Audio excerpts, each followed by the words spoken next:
My name is Willow Crossley and I am a florist and a writer and a designer. I'm here today in the Cotswolds in a beautiful August home to teach a Christmas wreath making workshop. The Cotswolds this time of year is such a magical place to be. It's all looking so beautiful and cosy and all the twinkly lights. It feels completely magic here.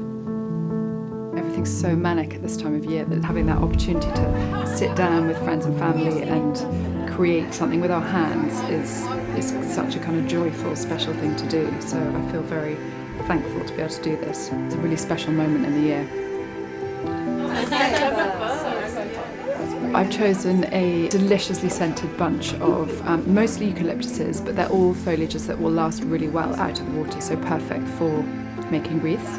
So there's lots of different eucalyptuses, berried eucalyptus, Nicolai, which is that beautiful kind of wispy one. And we've used a straw base, which is compostable, so very eco.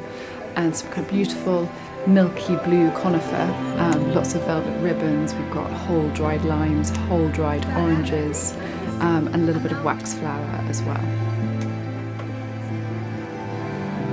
So everyone's created such beautiful things. I love how different they all come out despite starting with all the same ingredients, but everyone's so beautiful and I think they're all really happy with what they've created.